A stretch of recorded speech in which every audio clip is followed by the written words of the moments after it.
So this photo is with Celeste Ng, and it was the first night of my book tour for A Spark of Light. People assume that we all know each other, first of all, that all writers hang out, there's like an author cafe. There's not. I love meeting other authors because they get it in a way that sometimes people who aren't writers, don't really get. They know how hard it is to sit behind a screen and create something out of nothing. That's never easy. People always want to know, well, what books can I read about writing? And the truth is that it almost doesn't matter. But you don't need an MFA, you don't need a degree, you don't need to read anything telling you how to do it. What you need to do is practice it over and over until you learn what works for yourself.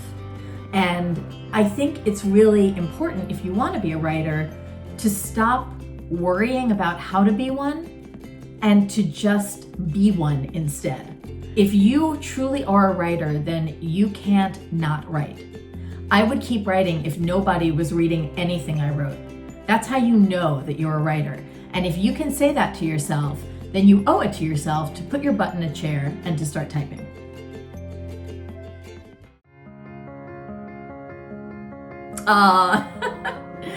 Yeah, this is me when I was really tiny. I was 1 year old. And it was my grandmother who made me that outfit. My grandmother died when she was 101. She was a huge influence in my life. I always wanted to be a writer. Even when I was very, very young, when I was like 3 or 4 years old, I used to go to nursery school, and my grandmother ran the nursery school. And we would pass streets as we drove and make up stories about the names of the streets. So in a way, even looking at myself in this outfit makes me think about how she, from a very young age, really fostered my creativity. I was very fortunate in that I had family members who really taught me from an early age that pursuing your dreams is something you should do. Do what you love and let the money follow. I know a lot of young people don't hear that from their family or from the people that support them. So I know I was really, really lucky to have that extra push.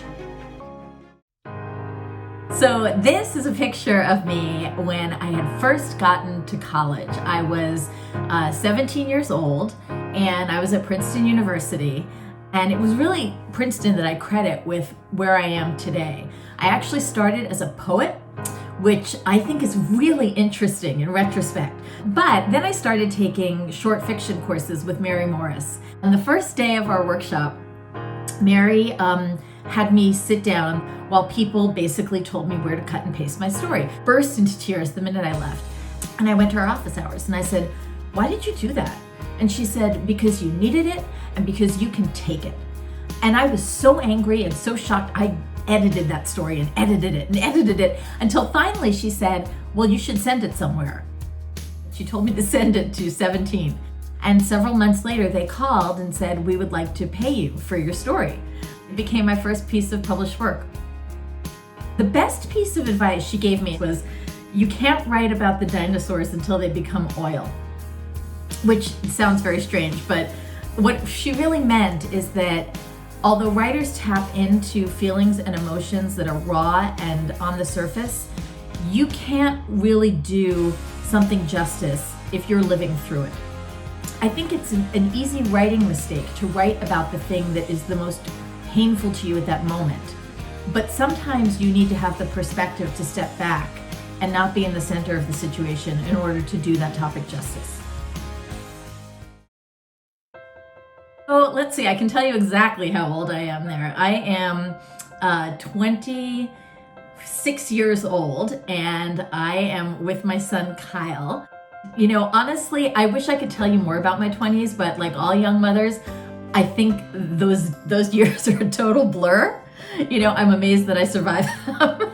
And I'm even more amazed that I was writing a novel a year when I had those kids. Honestly, it was because I do have the best husband on the planet. And he used to come home from a full day of work, and he would take the kids at 6 o'clock, and I would go into a room and I would write until, gibberish came out of my mouth around 10:30, and then I would get up and start all over, the next day as the caregiver. There was a point where I was being asked to do more for my books, to travel more and to go to different countries that were publishing me. And my husband and I had a very frank discussion about how to make this all work. And he made the choice to stay home with our kids when they were in their elementary and middle school years. And he became a stay-at-home dad before it was really cool.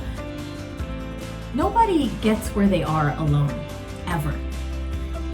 Every successful man has a wife who was probably balancing kids and home and all that so that he could go off and do whatever he needed.